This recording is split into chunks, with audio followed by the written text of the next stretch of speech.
तो हम शुरू करते हैं डिस्कशन टेस्ट 3 का। इसमें जो सेकंड क्वेश्चन है कि निम्नलिखित कथनों पर विचार कीजिए। सबसे पहला जो विकल्प दिया गया है, केंद्रीय सतर्कता आयोग का गठन प्रथम प्रशासनिक सुधार आयोग की संस्तुतियों पर किया गया था। यह विकल्प गलत है, क्योंकि जो सीवीसी का जो गठन किया गया था वो के संथानम आयोग की संस्तुतियों के आधार पर किया गया था। दूसरा, इसे संवैधानिक दर्जा 2003 में दिया गया, सीवीसी को संवैधानिक दर्जा नहीं दिया गया है।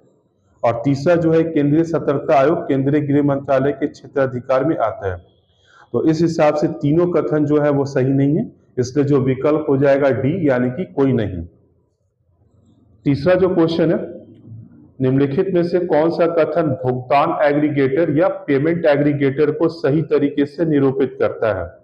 इसमें जो विकल्प दिए गए हैं कि ये ऐसे निकाय हैं जो ई वाणिज्य कंपनियों से जुड़े होते हैं और उन्हें बैंकों से जोड़ते हैं, तो ये विकल्प आपका सही है। ये पांचवा जो क्वेश्चन है, हाल में ही ओपेक प्लस चर्चा में था, यह क्या है? तो जब हम ओपेक की बात करते हैं तो ये कच्चे तेल उत्पादक देशों का संगठन है, परंतु जब उसमें ओपेक प्लस हम जब जोड़ देते हैं, जिसमें तेल और गैस उत्पादक देशों का संगठन ये शामिल हो जाएगा।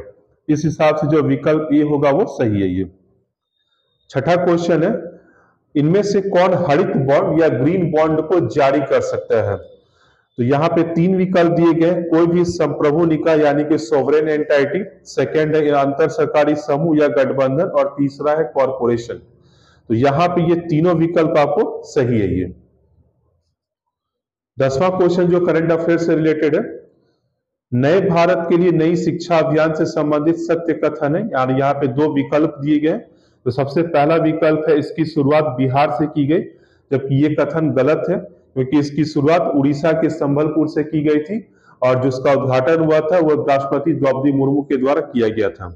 और दूसरा जो विकल्प है, इसकी परिकल्पना मूल्यों को विकसित करने के उद्देश्य से की गई है, यह विकल्प सही है। तो इस हिसाब से जो विकल्प 2 होगा वो सही होगा। ये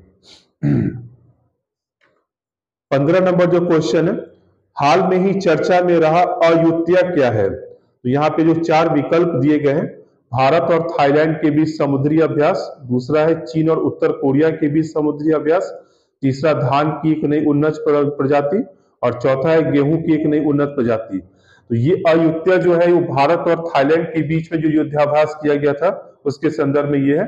तो विकल्प ए आपका सही होगा। ये 16 नंबर क्वेश्चन, भारत चीनी का सबसे बड़ा उत्पादक और उपभोक्ता देश है, ये सही है।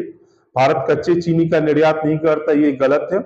और विश्व का जो अधिकांश चीनी व्यापार जो होता है वो कच्चे रूप में होता है, ये कथन आपको सही है। तो इस हिसाब से जो आंसर होगा वो 1 और 3 होगा। ये 17 नंबर क्वेश्चन, पोषक तत्व आधारित सब्सिडी तंत्र, यानी कि जब हम न्यूट्रिएंट्स बेस्ड सब्सिडी रेजिम की हम चर्चा करते हैं तो उसके संदर्भ में क्वेश्चन पूछा गया था। जो पहला विकल्प है, इसे 2010 में शुरू किया गया था, यह विकल्प सही है। दूसरा, इसका उद्देश्य किसानों को अधिकतम यूरिया प्रयोग करने को प्रोत्साहित करना था। इस रेजिम के अंतर्गत यह प्रयास किया गया था कि किसान एक रीजनेबल अमाउंट में यूरिया का प्रयोग करे, इसलिए विकल्प 2 सही नहीं है। और गैर यूरिया उर्वरकों को तकनीकी तौर पर योजना से भी नियंत्रित कर दिया गया था, यह आपका विकल्प सही है।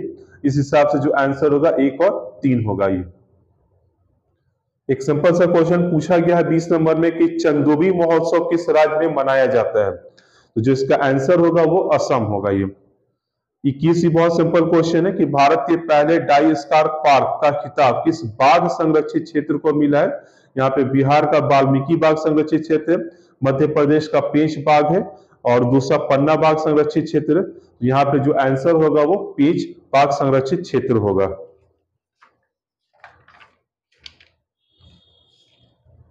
34 जो क्वेश्चन है वो आपको बिहार से संबंधित है कि चंपारण में महात्मा गांधी की ओर खादी का अर्थशास्त्र, यह किसकी कालजयी कृति है?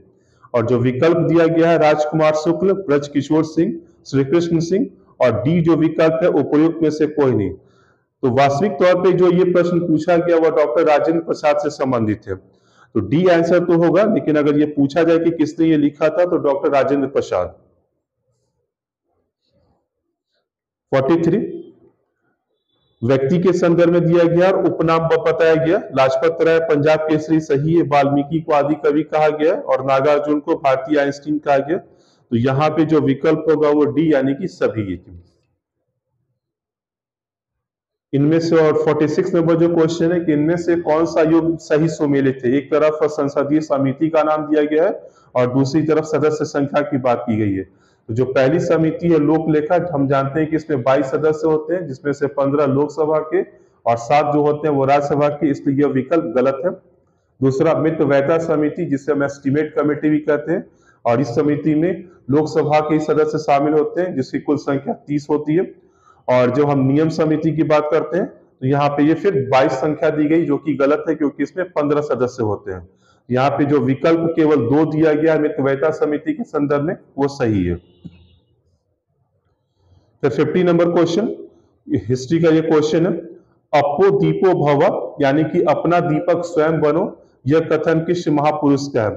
तो महात्मा बुद्ध ने यह कथन दिया था, अपो दीपो भव। ये 52 क्वेश्चन भी हिस्ट्री का है, प्राचीन काल में किया जाने वाला पर्ण सिद्धि संस्कार क्या था।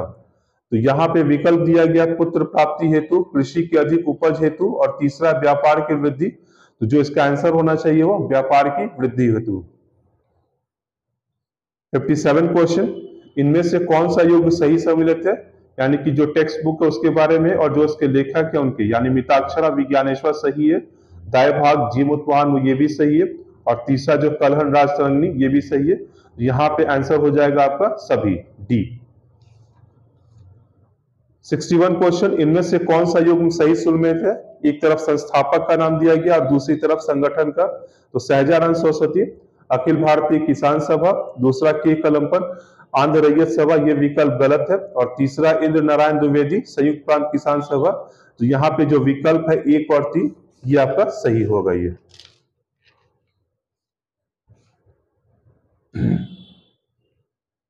70 क्वेश्चन है पॉलिटी से, इनमें से कौन सा युग सही सुमेलित है। अंतरिम सरकार के संदर्भ में यह क्वेश्चन पूछा गया। तो अंतरिम सरकार में जवाहरलाल नेहरू के पास कौन सा विभाग था। तो जवाहरलाल नेहरू अंतरिम सरकार में अध्यक्ष के तौर पर नहीं थे, उपाध्यक्ष के तौर पर कार्यरत थे। राजेंद्र प्रसाद के पास कृषि विभाग था, और जो तीसरा आसफ अली जो विकल्प दिया गया उनके पास रेलवे और परिवहन। तो इस हिसाब से जो विकल्प 2 होगा, 2 और 3 वो सही होगा। 71 क्वेश्चन पूछा गया, सर्वोच्च न्यायालय एक अभिलेख न्यायालय है क्योंकि, और 3 विकल्प दिए गए, इसे मूल अधिकारिता प्राप्त है। तो मूल अधिकारिता के संदर्भ में हम इसे अभिलेख न्यायालय नहीं कहते हैं, बल्कि 2 संदर्भ में कहा जाता है, क्योंकि किसी भी न्यायालय को एक अधिकार तो होता है कि वो अपनी अवमानना के लिए दंड दे। इस मामले में सर्वोच्च न्यायालय पर भी ये लागू होता है। तो सर्वोच्च न्यायालय को अपनी अवमानना के लिए दंड देने का अधिकार है, और जो उसके निर्णय होते हैं वो साक्ष्य के तौर पर रखे जाते हैं।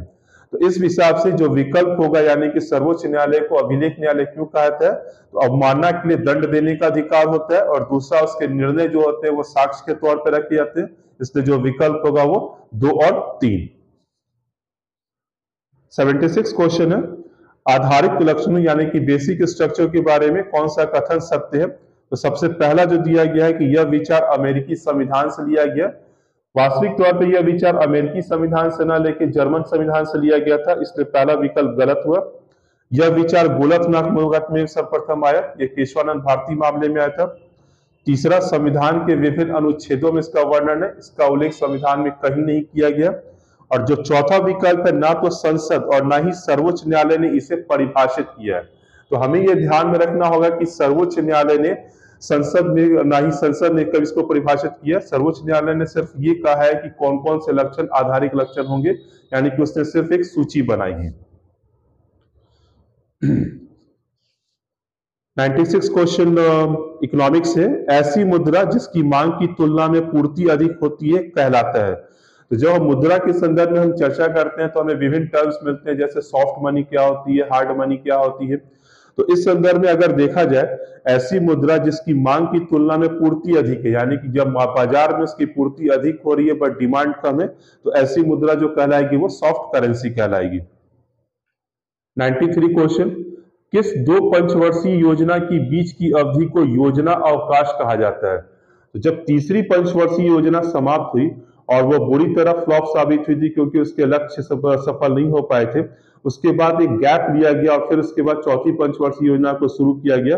तो जो 1966 से लेकर 1969 की अवधि थी, जिसके दौरान 3 वार्षिक योजनाएं चलाई गई, तो इसे ही हम क्या कहते हैं, योजना अवकाश कहते हैं। 98 क्वेश्चन है, इनमें से कौन सा युग्म सही सुमेलित है?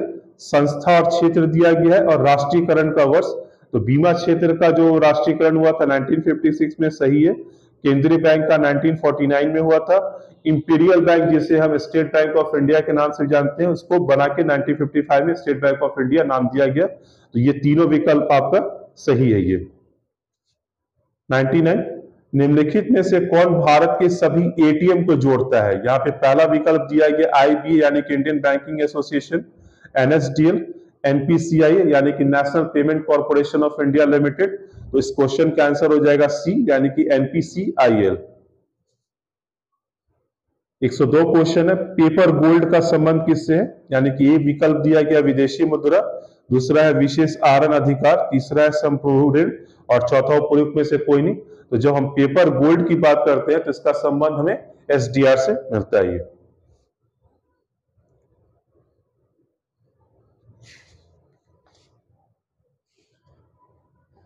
114 नंबर क्वेश्चन, निम्नलिखित में से संविधान सभा के कौन से सदस्य गैर कांग्रेसी सदस्य थे? तो जब हम सर्वपल्ली राधाकृष्णन की बात करते हैं तो गैर कांग्रेसी सदस्य के तौर पर उनका नाम आता है। ये